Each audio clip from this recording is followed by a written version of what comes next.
Hello everyone, कैसे हैं आप सब लोग। आई होप आप सब अच्छे होंगे। तो आज हमें पढ़ना है chapter number 10 cell cycle and cell division. उसके अंदर हमें 5 पॉइंट कवर करने हैं। सबसे पहला है सेल साइकिल, दूसरा है एम फेज, तीसरा है सिग्निफिकेंस ऑफ माइटोसिस, चौथा है मियोसिस और लास्ट हमें पढ़ना है सिग्निफिकेंस ऑफ मियोसिस। तो आज लेक्चर नंबर 1 है, तो उसका हमारा टारगेट है, सबसे पहले हम इंट्रोडक्शन देखेंगे cell cycle and cell division chapter का। उसके बाद हमें पढ़ना है सेल साइकिल एंड हम उसके बाद फेजेस ऑफ सेल साइकिल भी थोड़ा डिस्कस करेंगे। तो चलिए फिर स्टार्ट करते हैं। सबसे पहले हमें देखना है क्या डिफरेंस होता है क्रोमोसोम एंड क्रोमैटिन के बीच। तो सबसे पहले आप देख सकते हो, कोई भी सेल होता है उसके अंदर जो न्यूक्लियस होता है उसके अंदर डीएनए प्रेजेंट होता है, जिसे हम जेनेटिक मटेरियल कहते हैं। ये बिखरा हुआ सा प्रेजेंट होता है, उसमें थोड़ी सी कॉइलिंग आ जाती है तो फिर वो क्रोमैटिन बन जाता है थोड़ी कॉइलिंग पे, और ज़्यादा कॉइलिंग पे वो क्रोमोसोम बन जाता है, जिसे हम ऐसे दिखाते हैं।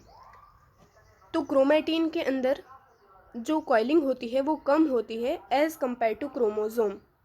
क्रोमोसोम में क्रोमैटिन से ज़्यादा कॉइलिंग प्रेजेंट होती है। आई होप आपको इतना अच्छे से समझ आया होगा। चाहे क्रोमैटिन हो चाहे क्रोमोसोम हो, दोनों के अंदर जो मटेरियल होता है वो डीएनए प्रेजेंट होता है, जिसे हम जेनेटिक मटेरियल कहते हैं। आई होप आपको इतना अच्छे से क्लियर हुआ होगा। तो हम पॉइंट बनाकर लिखते हैं, जैसे ये पॉइंट आपको अच्छे से क्लियर होने चाहिए। जो क्रोमोसोम होते हैं, टाइटली पैकेज्ड डीएनए होता है। टाइटली पैकेज्ड डीएनए कैसा होता है? टाइटली पैकेज्ड होता है। क्रोमो का मतलब होता है कलर। क्या होता है? कलर। क्रोमो का मतलब क्या होता है? कलर। और सोम का मतलब होता है बॉडी, जिसे हम कहते हैं क्रोमोसोम।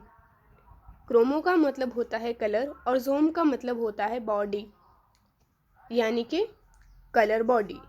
उसके बाद हमें लिखना है, जो क्रोमोसोम होता है वो found only during cell division.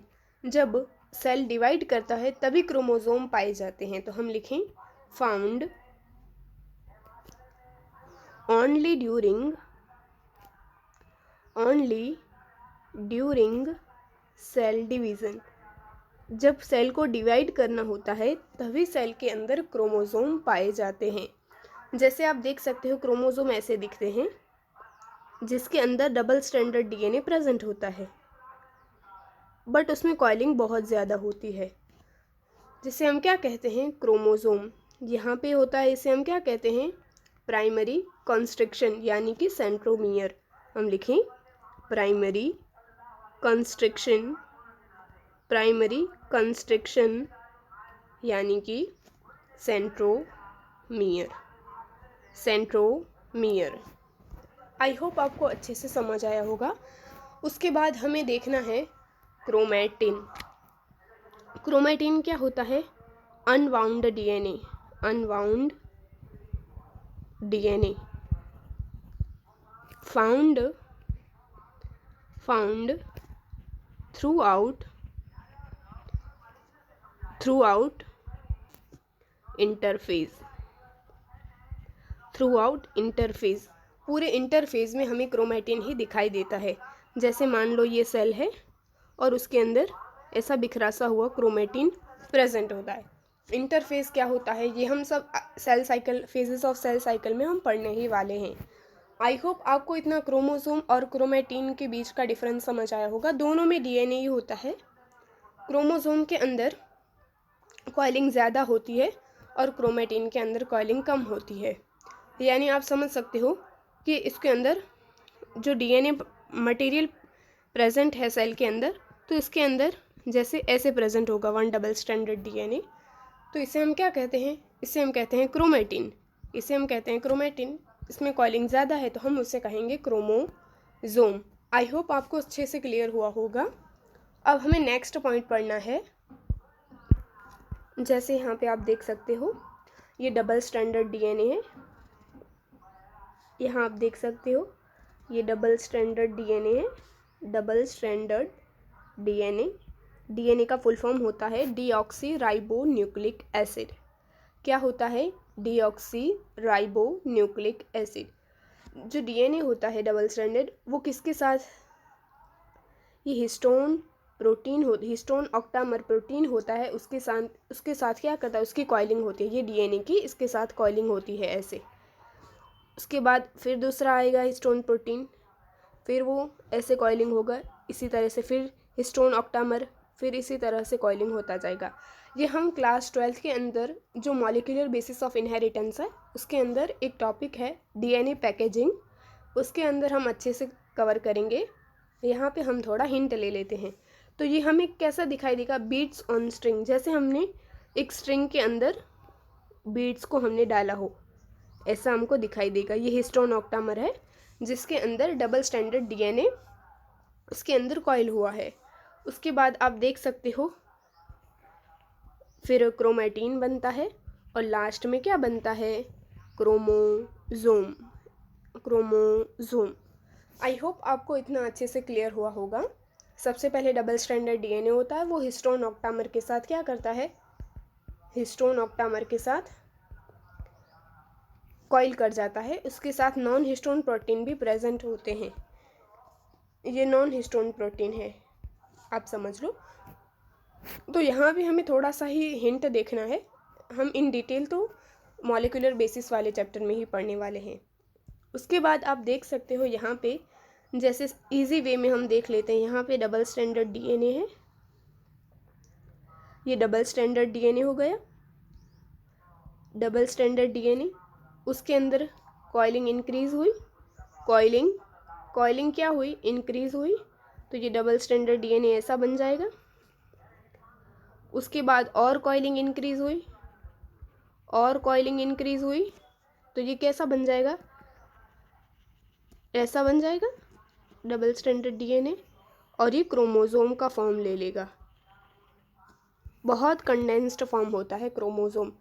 तो इसके अंदर आप देख सकते हो कि नंबर ऑफ क्रोमोसोम कितने हैं, यहाँ पे नंबर ऑफ क्रोमोसोम कितने हैं, नंबर ऑफ क्रोमोसोम 1 है, सेंट्रोमियर 1 है, यहाँ पे आप सेंट्रोमियर 1 है, तो नंबर ऑफ क्रोमोसोम 1 है। और नंबर ऑफ क्रोमेटिड कितने हैं, नंबर ऑफ क्रोमेटिड्स वो भी कितने हैं, 1 ही है। तो यानी कि यहाँ पे नंबर ऑफ क्रोमोसोम 1 है और नंबर ऑफ क्रोमेटिड भी 1 है। जब यहाँ पे हमने डबल स्टैंडर्ड डीएनए लिया था वो कितना लिया था, 1 ही लिया था। उसके बाद आप देख सकते हो यहाँ पे हम देख सकते हैं, यहाँ पे हम डबल स्टैंडर्ड डीएनए 2 ले लेते हैं, ये एक डबल स्टैंडर्ड डीएनए, ये दूसरा डबल स्टैंडर्ड डीएनए, यानी कि यहाँ पे हमने डबल स्टैंडर्ड डीएनए कितने लिए हैं, 2 लिए हैं डबल स्टैंडर्ड डीएनए। उसके अंदर कॉइलिंग होगी तो क्या होगा, थोड़ा कंडेंस हो जाएगा। पर हमने 2 डबल स्टैंडर्ड लिए हैं तो यहाँ पे भी 2 डबल स्टैंडर्ड थ्रेड ही हमें दिखाई देंगे। और कॉइलिंग इंक्रीज होगी, जिसे हम यहाँ पे हम इसे क्रोमेटिन कह सकते हैं, क्रोमेटिन, यहाँ हम इसे क्रोमेटिन कह सकते हैं। और फिर से ये क्रोमोसोम बन जाएगा जिसके अंदर और भी कंडेंस्ड फॉर्म होगी, किसकी, क्रोमोसोम की कंडेंस्ड फॉर्म। इसके अंदर डीएनए के अंदर और कॉइलिंग ज़्यादा हो जाएगी, तो हम इसे क्या कहते हैं, हम इसे कहेंगे क्रोमोसोम। क्या कहेंगे, क्रोमोसोम। यहाँ पे भी हम इसे क्या कह सकते हैं, यहाँ पे भी हम इसे क्रोमेटिन कह सकते हैं। तो यहाँ पे ये क्रोमोसोम है, इसके अंदर नंबर ऑफ क्रोमेटिड्स कितने हैं, ये 1 क्रोमेटिड और ये 2 क्रोमेटिड, तो नंबर ऑफ क्रोमेटिड कितने हो गए, 2 हो गए। सेंट्रोमियर तो अभी भी 1 है, तो इसीलिए क्रोमोसोम कितने हैं, 1 ही है। तो हम लिखें नंबर ऑफ क्रोमोसोम कितने हैं, नंबर ऑफ क्रोमोसोम तो अभी भी 1 ही है, बट नंबर ऑफ क्रोमेटिड्स कितने हैं, नंबर ऑफ क्रोमेटिड्स कितने हैं, नंबर ऑफ क्रोमेटिड्स 2 हैं। नंबर ऑफ क्रोमेटिड्स 2 हैं, नंबर ऑफ क्रोमोसोम कितना है 1। आई होप आपको अच्छे से क्लियर हुआ होगा। तो नेक्स्ट हम देख लेते हैं, जब से यहाँ पे हम देख लेते हैं, यहाँ पे हम एक स्लाइड और ले लें, एक स्लाइड ले ली। यहाँ पे हम देख सकते हैं, जैसे सबसे पहले क्या था, डीएनए डबल स्ट्रैंडेड डीएनए था, वो लूजली पड़ा हुआ था। हिस्टोन ऑक्टामर के साथ वो उसने क्या किया, हिस्टोन ऑक्टामर के साथ वो कॉइल कर गया। तो यहाँ पे आप देख सकते हैं, सबसे पहले यहाँ पे आप देख सकते हैं जैसे ये डीएनए, फिर ये हिस्टोन ऑक्टामर के साथ कॉइल कर गया। इसके बाद ये दूसरा डीएनए हिस्टोन ऑक्टामर के साथ, फिर ये तीसरा हिस्टोन ऑक्टामर के साथ, ऐसे डीएनए बनता जाता है। उसके बाद क्या होता है, बहुत हम बोलते हैं ना पास पास आ जाते हैं, हिस्टोन ऑक्टामर है। उसके बाद क्या होता है, और फाइनली क्रोमोसोम बन जाता है। फाइनली क्या बन जाता है, क्रोमोसोम बन जाता है। फाइनली क्रोमोसोम बन जाता है। तो अब यहाँ पे हम कह सकते हैं ये कैसा क्रोमेटिड है, ये ओपन क्रोमेटिन है, ये ओपन क्रोमेटिन है, ओपन क्रोमेटिन। ये क्लोज्ड क्रोमेटिन है, ये क्लोज्ड क्रोमेटिन, ये क्लोज्ड क्रोमेटिन है। और इसे हम क्या कह सकते हैं, हम इसे कह सकते हैं क्रोमोसोम। क्या कह सकते हैं, क्रोमोसोम। क्रोमोसोम क्या है, बहुत कंडेंस्ड फॉर्म है किसकी, डीएनए की कह सकते हो आप। डीएनए जब बहुत सारे कॉइल हो जाता है, बहुत उसके अंदर कॉइलिंग आ जाते हैं, तो फिर क्रोमोसोम बन जाता है। यानी कि डीएनए तो 2.2 मीटर लॉन्ग थ्रेड होता है, हमारा सेल बहुत छोटा होता है। तो ये छोटे से सेल में इतने बड़े डीएनए को रखने के लिए हमें कॉइलिंग तो ज़रूरी है, पैकेज तो करना ही पड़ेगा ना, तभी तो आ पाएगा। आई होप आपको ये पॉइंट अच्छे से क्लियर हुआ होगा। तो अब हमें नेक्स्ट पढ़ना है, सेल साइकिल के अंदर एनसीईआरटी ने इंट्रोडक्शन में क्या बताया है। तो चलिए स्टार्ट करते हैं इंट्रोडक्शन से। सभी तरह के ऑर्गेनिज्म होते हैं, वो उनकी लाइफ कैसे स्टार्ट करते हैं, सिंगल सेल से ही स्टार्ट करते हैं। तो हम लिखें ऑल ऑर्गेनिजम्स, थोड़ा इसे रोक कर दें, ऑल ऑर्गेनिजम्स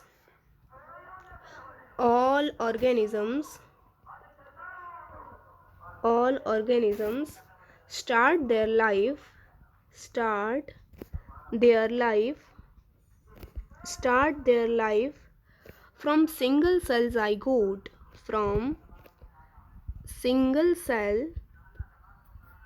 जिसे हम क्या कहते हैं, ज़ाइगोट। सेक्सुअली रिप्रोड्यूसिंग ऑर्गेनिज्म होते हैं, उसके अंदर सिंगल सेल क्या बनता है, ज़ाइगोट। स्पर्म और ओवम फ्यूज़ करके क्या बनाते हैं, ज़ाइगोट। क्या बनाते हैं, ज़ाइगोट। क्या बनाते हैं, ज़ाइगोट।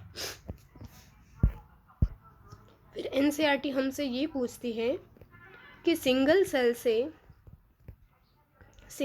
से लार्ज ऑर्गेनिज्म कैसे बनता है, लार्ज ऑर्गेनिज्म कैसे बनता है। ये सिंगल सेल ज़ाइगोट है सेक्सुअली रिप्रोड्यूसिंग ऑर्गेनिज्म के अंदर, तो ये सिंगल सेल होता है ज़ाइगोट, उससे लार्ज ऑर्गेनिज्म कैसे बन जाता है, एक सेल से ये लार्ज ऑर्गेनिज्म कैसे बन जाता है। तो सेल डिवाइड कर करके बिलियंस ऑफ सेल बन जाते हैं एक बॉडी के अंदर, यानी कि लार्ज ऑर्गेनिजम्स के अंदर।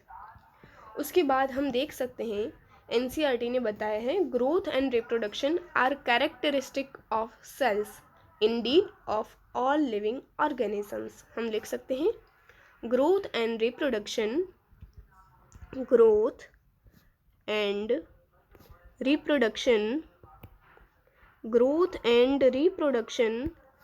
are characteristic of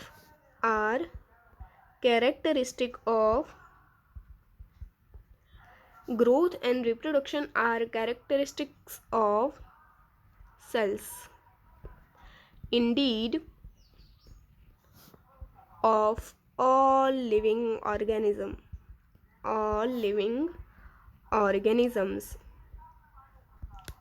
यानी कि ग्रोथ ऑफ रिप्रोडक्शन होता है वो कैरेक्टरिस्टिक होता है किसका, सेल का, और सभी लिविंग ऑर्गेनिज्म की वो रिक्वायरमेंट भी है।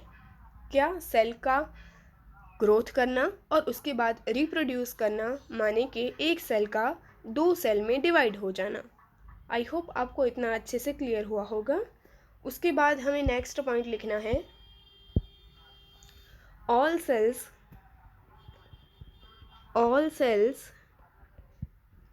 reproduce dividing into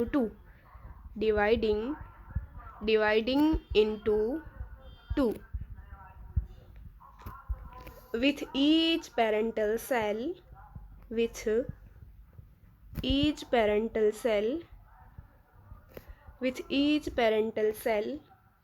giving rise to two daughter cells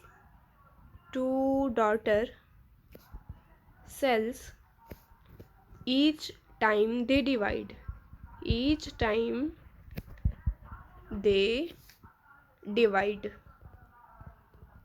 इसका मीनिंग हम समझ लेते हैं। All cells reproduce dividing into two. जैसे समझ लो ये कोई सेल है, ये इसका न्यूक्लियस है, पेरेंट सेल है, उसके अंदर क्या होगा, उसके अंदर ग्रोथ होगा, यानी कि सेल का साइज बढ़ेगा।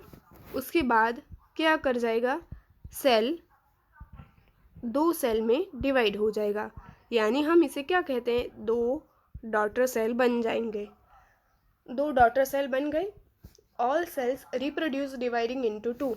ऑल सेल्स रिप्रोड्यूस कैसे करते हैं, 2 में डिवाइड करके। विथ ईच पेरेंटल सेल, ये पेरेंटल सेल है, with each parental cell giving rise to 2 daughter cell. Each parental cell क्या देते हैं, 2 डॉटर सेल देते हैं। 2 daughter cells each time they divide, जब भी पेरेंट सेल डिवाइड करते हैं तो 2 डॉटर सेल हमें देते हैं। इतना अच्छे से क्लियर हुआ होगा। ये लाइन में हमें यही बताया है, तो आपको नोट करना हो तो नोट कर लो, फिर हम इसे रब कर देते हैं।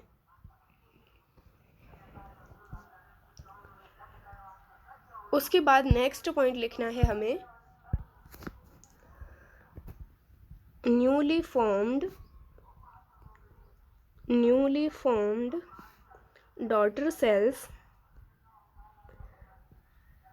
daughter cells grow and divide।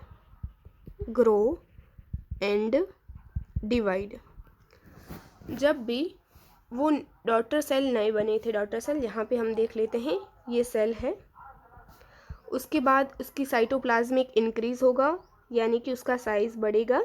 उसके बाद वो 2 डॉटर सेल के अंदर डिवाइड हो जाएगा। ये डॉटर सेल हैं वो एक दूसरे में भी क्लोन है, यानी कि एक दूसरे में वो दिखने में मॉर्फोलॉजी यानी कि उसका स्ट्रक्चर एक जैसा ही होगा। इंटरनल और एक्सटर्नल दोनों स्ट्रक्चर एक जैसा ही होगा, और वो स्ट्रक्चर पेरेंट सेल जैसा भी होगा, यानी कि ये तीनों सेल को हम क्लोन कह सकते हैं। ये डॉटर सेल और ये पेरेंट सेल, यानी कि ये तीनों सेल एक जैसे ही होते हैं।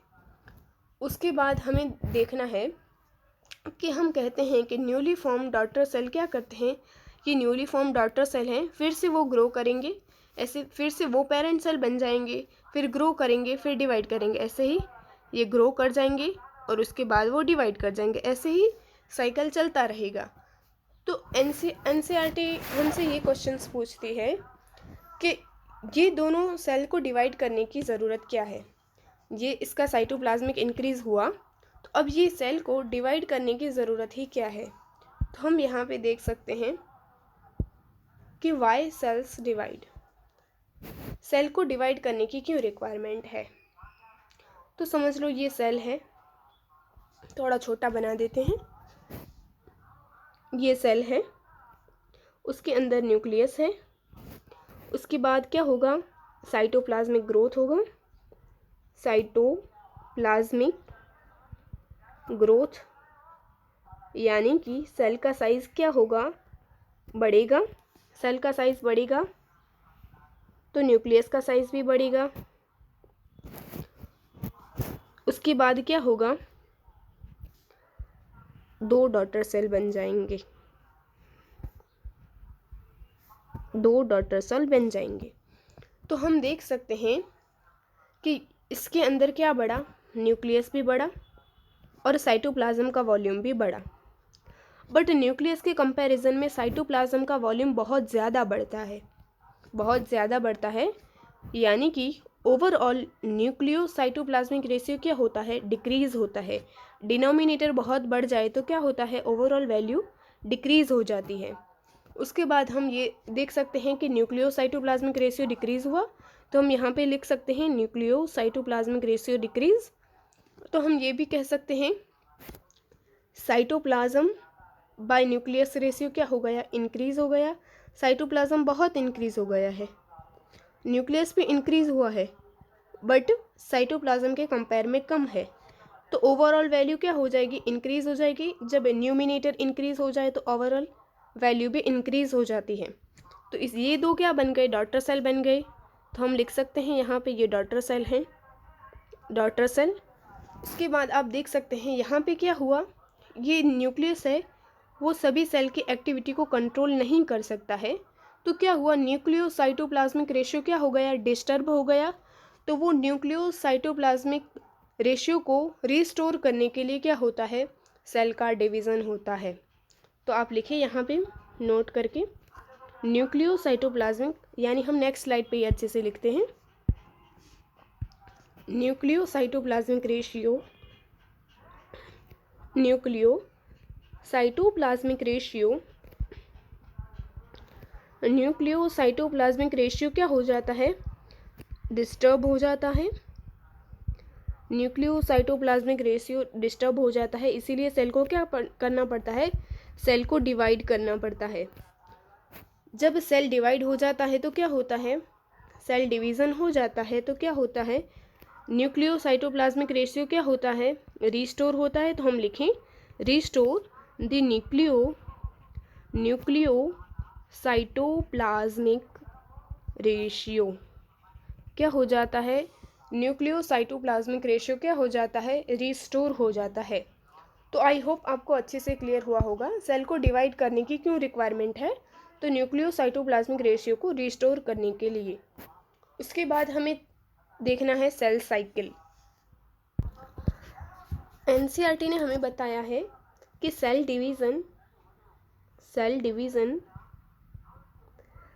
डिवीज़न क्या है, बहुत इम्पॉर्टेंट प्रोसेस है। तो हम लिखें very important process, very important process किसके अंदर, ऑल लिविंग ऑर्गेनिज्म के अंदर, ऑल लिविंग ऑर्गेनिज्म के अंदर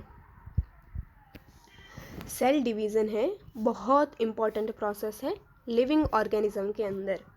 यानी कि आप देख सकते हो यहाँ पे ये हमने पेरेंट सेल बनाया है, ये पेरेंट सेल है, पेरेंट सेल। उसके अंदर क्या होगा, ग्रोथ होगा, यानी कि साइटोप्लाज्म का वॉल्यूम इंक्रीज़ होगा। तो हम लिखें साइटोप्लाज्म क्या होगा, साइटोप्लाज्म का वॉल्यूम इंक्रीज़ होगा, ग्रोथ होगा, सेल का साइज़ बढ़ेगा, सेल का साइज़ बढ़ेगा। उसके बाद क्या होगा, न्यूक्लियो साइटोप्लाज्मिक रेशियो को रिस्टोर करने के लिए सेल 2 डॉटर सेल के अंदर डिवाइड हो जाएगा, 2 डॉटर सेल के अंदर डिवाइड हो जाएगा। तो ये एक डॉटर सेल है, ये एक डॉटर सेल और ये दूसरा डॉटर सेल, 2 डॉटर सेल में डिवाइड हो गया। उसके बाद आप देख सकते हो जैसे यहाँ पे ये एक सेल है पेरेंट सेल, उसके अंदर क्या हुआ, ग्रोथ हुआ, उसका साइज़ बढ़ा। उसके बाद वो 2 के अंदर डिवाइड हो गया, 2 के अंदर डिवाइड हो गया। उसके बाद डॉटर सेल भी पेरेंट सेल की तरह बिहेव करेंगे। फिर इसके अंदर क्या होगा, वॉल्यूम इंक्रीज़ होगा साइटोप्लाज्म का। फिर ये 2 डॉटर सेल के अंदर डिवाइड हो जाएंगे, फिर इसके अंदर भी वॉल्यूम इंक्रीज़ होगा, ये भी 2 डॉटर सेल के अंदर डिवाइड हो जाएंगे, फिर इसका फिर से इंक्रीज़ होगा एंड सो ऑन, ऐसे ही साइकिल चलता रहेगा। आप यहाँ पे देख सकते हो ये सबसे पहले हमने एक सेल बनाया, उसका वॉल्यूम इंक्रीज हुआ, इसका वॉल्यूम इंक्रीज हुआ, फिर इसने 2 सेल के अंदर डिवाइड कर डाला, यानी कि 2 डॉटर सेल बन गए। फिर इसके अंदर वॉल्यूम इंक्रीज हुआ, इसके अंदर भी वॉल्यूम इंक्रीज हुआ, फिर से ये 2 डॉटर सेल के अंदर डिवाइड कर गए, ये भी 2 डॉटर सेल के अंदर डिवाइड कर गई, फिर से इसका वॉल्यूम इंक्रीज होगा, ये 2 डॉटर सेल के अंदर डिवाइड करेगा, इसका वॉल्यूम भी इंक्रीज होगा,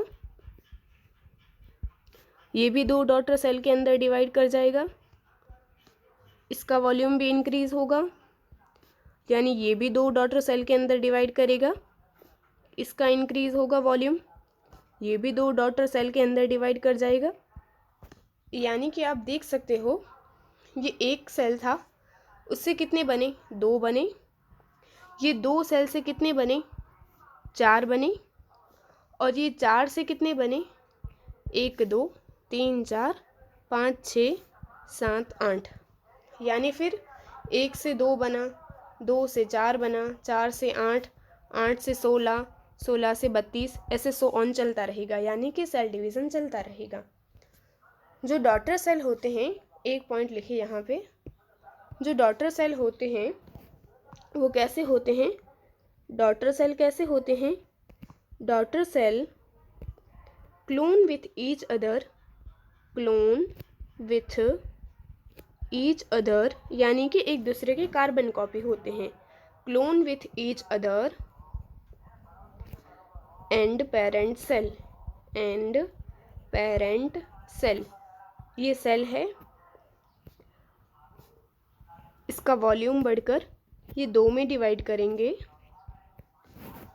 तो जो ये डॉटर सेल होते हैं वो एक दूसरे की कार्बन कॉपी होते हैं, और ये डॉटर सेल पेरेंट सेल के भी कार्बन कॉपी होते हैं, यानी कि ये तीनों सेल एक दूसरे की कार्बन कॉपी होते हैं, daughter cell and parent cell, यही बताया है।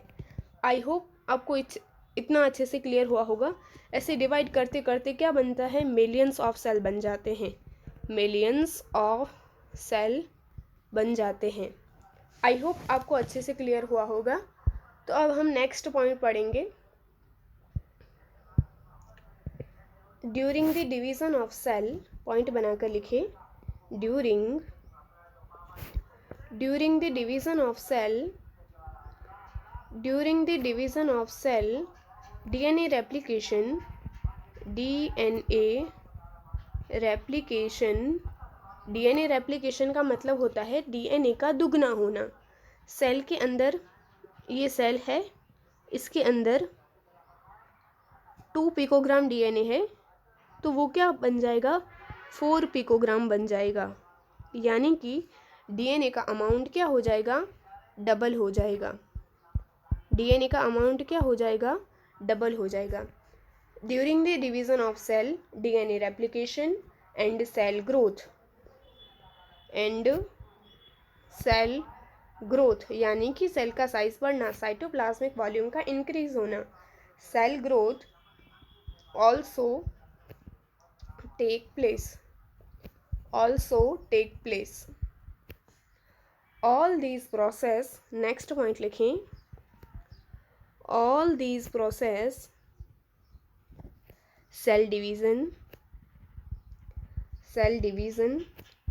DNA replication, and cell growth,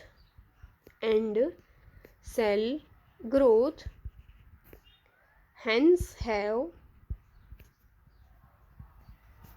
to take place in a coordinated way to ensure correct division and formation of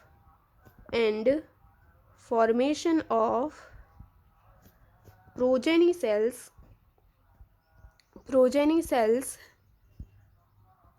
containing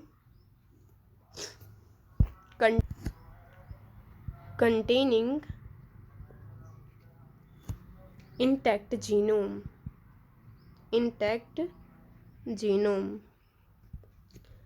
genome का मतलब होता है हैप्लॉइड कंटेंट।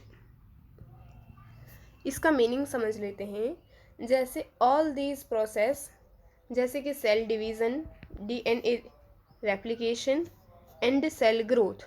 कौन कौन से 3 इवेंट है? Cell division, DNA replication and cell growth. मेरे साथ रिपीट करें, cell division, DNA replication and cell growth hence have to take place in a coordinated way. एकदम कोऑर्डिनेटेड वे में ही होते हैं, मतलब कि इधर उधर नहीं होता है, सीक्वेंस से ही फॉलो होते हैं। To ensure correct division and formation of progeny cells containing intact genome यानी कि हैप्लॉइड कंटेंट। यानी कि जो सेल का डिवीज़न होता है, यानी कि डीएनए का रेप्लिकेशन होता है, सेल का ग्रोथ होता है, वो सब सीक्वेंस में होते हैं, जैसे करेक्ट डिवीज़न हो पाए और प्रोजेनी के सेल्स नए सेल्स बन पाए। नेक्स्ट पॉइंट हमें लिखना है, साइटोप्लाज्मिक ग्रोथ होता है वो पूरी सेल डिवीज़न के पूरी प्रोसेस के दरमियान होता ही रहता है। हम सेल साइकिल के कौन कौन से फेजेस होते हैं वो हम देखने वाले हैं। तो यहाँ पे आप देख सकते हैं cytoplasmic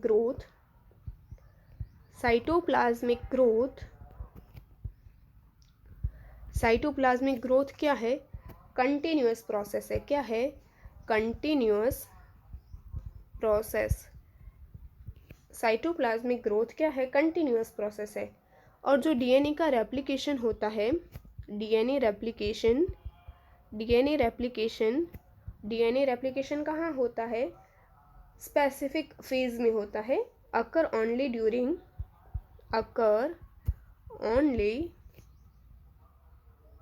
during one specific stage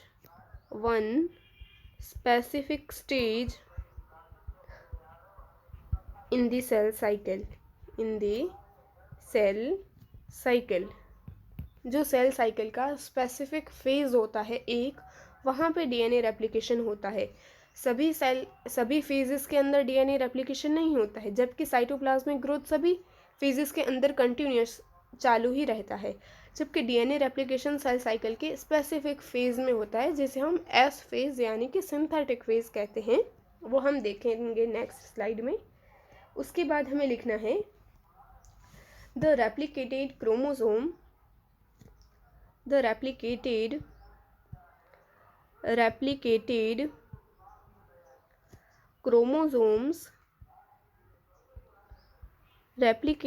chromosomes यानी कि DNA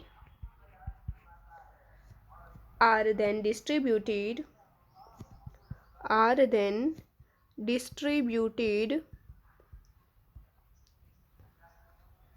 to daughter nuclei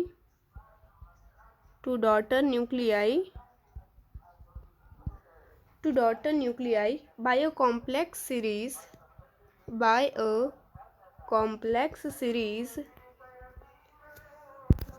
of events during cell division।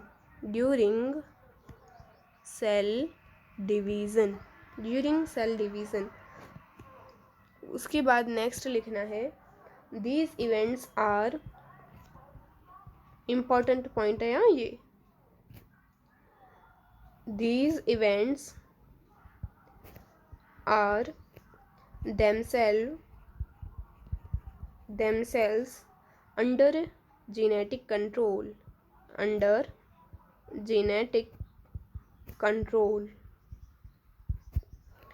यहाँ पे आप देख सकते हो, यहाँ पे हमने लिखा है, जैसे यहाँ पे डीएनए का रेप्लिकेशन स्पेसिफिक स्टेज में होता है, मैंने आपको बताया, एस फेज जिसे हम कहते हैं। नेक्स्ट देखेंगे द रेप्लिकेटेड क्रोमोसोम्स, यानी कि जो डबल है, क्रोमोसोम जो डबल हुआ है, क्रोमोसोम यानी कि डीएनए का अमाउंट जो दुगना हुआ है, are then distributed to daughter nuclei. जो पेरेंट सेल के अंदर जब सेल को डिवाइड करना होता है, तो क्रोमोसोम्स यानी कि डीएनए का अमाउंट जो डबल होता है वो डॉटर सेल के अंदर डिस्ट्रीब्यूट होता है, यानी कि आधा आधा चला जाता है।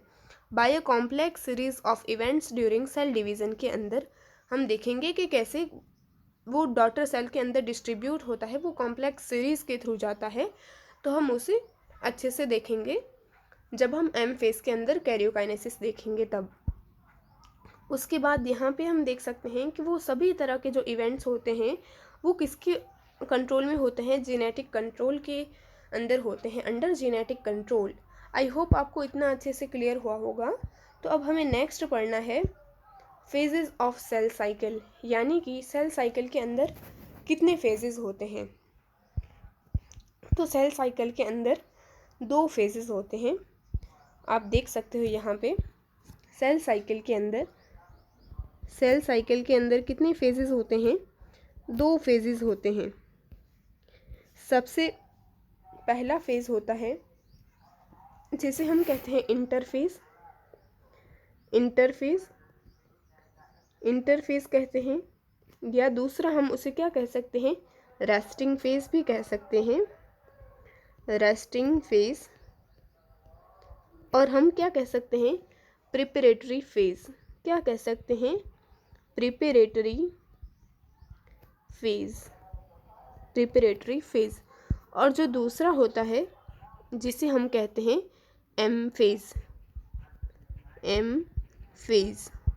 2 फेज होते हैं, इंटरफेज और दूसरा होता है एम फेज।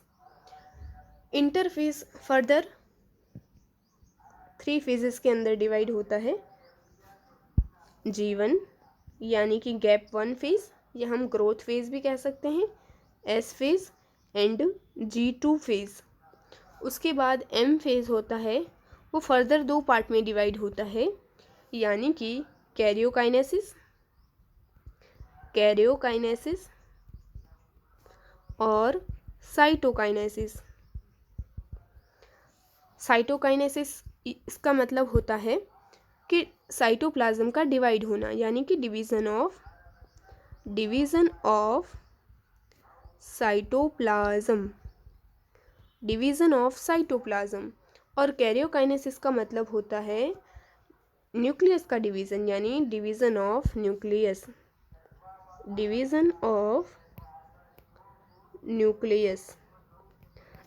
का डिवीज़न होना। कैरियोकाइनेसिस के अंदर फिर से 4 फेजेस आते हैं। प्रोफेज, दूसरा है मेटाफेज, तीसरा है एनाफेज और चौथा है टीलोफेज। यहाँ हम एनसीईआरटी के अंदर एक साइकिल ड्रॉ करा हुआ है, तो वही साइकिल मैंने यहाँ पे भी ड्रॉ करी है। यहाँ पे आप देख सकते हो, यहाँ पे क्या हुआ है, फेजेस ऑफ सेल साइकिल दिए हुए हैं। सबसे पहले आपको जो वो ब्लू कलर का आप देख सकते हो, इसे हम क्या कहते हैं, हम इसे कहते हैं इंटरफेज। क्या कहते हैं, इंटरफेज के अंदर कौन कौन है, G1 है, S है और G2 फेज है। उसके बाद है एम फेज के अंदर भी 2 फेज हैं। ये जो मैंने येलो पेन से लिखा है वो है कैरियोकाइनेसिस, यानी कि न्यूक्लियस का डिवीज़न, और रेड कलर से मैंने लिखा है वो है साइटोकाइनेसिस, यानी कि साइटोप्लाज्म का division. G1, S and G2 वो इंटरफेज में आएंगे। एम फेज के अंदर कैरियोकाइनेसिस एंड साइटोकाइनेसिस, कैरियोकाइनेसिस के अंदर प्रोफेज, मेटाफेज, एनाफेज, टीलोफेज, और साइटोकाइनेसिस के अंदर साइटोप्लाज्म का division. Interphase and M phase, ये 2 फेज हैं। आप चाहो तो हम यहाँ दूसरी बार भी ड्रॉ कर सकते हैं अच्छे से, यहाँ पे हम अच्छे से समझ लें। सबसे पहले क्या हुआ है, सेल साइकिल का डायग्राम बनाना है, तो सबसे पहले हम लिख लें सेल साइकिल। यहाँ पे हम लिख सकते हैं सेल साइकिल के अंदर क्या था, सबसे पहला था इंटरफेज, दूसरा था एम फेज के अंदर कैरियोकाइनेसिस, और दूसरा था साइटोकाइनेसिस। कैरियोकाइनेसिस के अंदर prophase, metaphase, anaphase, telophase. Cytoplasm के अंदर क्या होता, साइटोकाइनेसिस के अंदर क्या होता था, साइटोप्लाज्म का क्या होता था, डिवीज़न। उसके बाद इंटरफेज के अंदर फिर से 3 part, G1, S and G2। G1 को हम क्या कह सकते हैं, गैप 1 भी कह सकते हैं। G2 को हम क्या कह सकते हैं, गैप 2 भी कह सकते हैं। और S को हम क्या कह सकते हैं, सिंथेसिस फेज भी कह सकते हैं। सिंथेसिस फेज यानी कि डीएनए रेप्लिकेशन होता है। आई होप आपको इतना अच्छे से क्लियर हो गया होगा। तो अब हम पढ़ेंगे एनसीईआरटी। क्या पढ़ेंगे हम, अब हम पढ़ेंगे एनसीईआरटी। एनसीईआरटी की रीडिंग देख लेते हैं। एनसीईआरटी की रीडिंग देख लेते हैं। तो सबसे पहले क्या बताया है एनसीईआरटी ने, are you aware that all organisms even the largest start their life from a single cell. Single cells यानी कि जाइगोट, सेक्सुअली रिप्रोड्यूस ऑर्गेनिज्म के अंदर जो सिंगल सेल बनता है वो क्या बनता है, जाइगोट बनता है। क्या बनता है, जाइगोट। उसके बाद देखना है, you may wonder how a single cells then goes on to from such large organisms. एक सेल से लार्ज ऑर्गेनिज्म कैसे बनता है। Growth and reproduction are characteristics of cells indeed of all living organisms. Growth and reproduction क्या है, cell के characteristic है और ऑल लिविंग ऑर्गेनिजम्स की वो रिक्वायरमेंट भी है। All cells reproducing by dividing into two. सभी तरह के सेल्स कैसे रिप्रोड्यूस करते हैं, दो में डिवाइड करके। With each parental cells giving rise to two daughter cells. Parental cells क्या देते हैं, दो डॉटर सेल देते हैं। ईच टाइम द डिवाइड, जब भी वो डिवाइड करते हैं टू डॉटर सेल देते हैं। These newly formed daughter cells can themselves grow and divide. Newly daughter cell क्या करते हैं, फिर से ग्रो करते हैं, फिर से डिवाइड करते हैं, फिर से ग्रो, फिर से डिवाइड, ऐसे चलता रहता है। Giving rise to a new cell population that is formed by the growth and division of a single parental cell and its progeny. In other words, such cycle of growth and division allow a single cell to form a structure consisting of millions of cells. क्या होता है, cell का grow करता, फिर divide, फिर grow, फिर divide, ऐसे चलता रहता है और मिलियंस ऑफ सेल्स बन जाते हैं। आई होप आपको इतना अच्छे से क्लियर हुआ होगा। उसके बाद हमें देखना है cell cycle. Cell division is very important process in all living organism. Cell division क्या है, बहुत इंपॉर्टेंट प्रोसेस है किसके अंदर, सभी तरह के लिविंग ऑर्गेनिज्म के अंदर। During the division of a cell क्या होता है, डीएनए रेप्लिकेशन, सेल ग्रोथ होता है। All this process, cell division, DNA replication, cell growth, hence have to take place in a coordinated way to ensure correct division and formation of progeny cells containing intact genomes. क्या होता है, coordinated way में होता है ताकि correct division and formation of progeny cells हो जाए जो containing क्या contain करते हैं, intact genome यानी कि haploid content। उसके बाद हमें देखना है cell cycle, the sequence of events by which a cell duplicates its genome, synthesizes the other constituents of the cell and eventually divides into two daughter cells is termed the cell cycle. क्या होता है cell cycle के अंदर, sequence से होते हैं event, sequence से क्या होते हैं, इवेंट्स होते हैं। उसके बाद क्या होता है, सेल क्या करता है, डुप्लीकेट करता है उसका जीनोम, डुप्लीकेट इट्स जीनोम। उसके बाद क्या होता है, अदर कॉन्स्टिट्यूएंट्स यानी कि अदर ऑर्गेनेल्स भी बनते हैं। और फिर क्या कर जाता है, सेल डिवाइड कर जाता है। इसे हम क्या कहते हैं, सेल डिवीज़न। सेल के अंदर दूसरे भी ऑर्गेनेल होते हैं, वो भी डुप्लीकेट करते हैं यानी कि सीक्वेंस में होते हैं। सेल के अंदर जो भी इवेंट्स होते हैं वो सीक्वेंस में होते हैं। उसके बाद उसका जीनोम डबल हो जाता है, अदर कॉन्स्टिट्यूएंट्स भी डबल होते हैं और दो सेल के अंदर डिवाइड कर जाता है, जिसे हम क्या कहते हैं, सेल साइकिल। उसके बाद हमें देखना है, although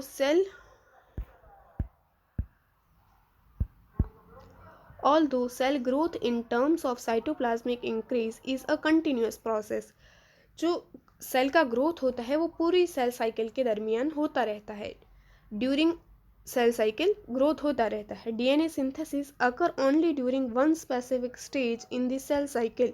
The replicated chromosomes DNA are then distributed to daughter nuclei by a complex series of events during cell division. Complex series के थ्रू क्या होता है, डीएनए होता है वो डॉटर न्यूक्लियाई के अंदर डिस्ट्रीब्यूट होता है। These events are themselves under genetic control. सभी तरह के इवेंट जेनेटिक कंट्रोल के अंडर होते हैं। तो आई होप आपको ये लेक्चर अच्छा लगा होगा। इस लेक्चर के रिलेटेड आपको कोई भी डाउट हो, कोई भी क्वेरी हो तो आप बता सकते हैं। फिर नेक्स्ट लेक्चर में मिलेंगे। Thank you.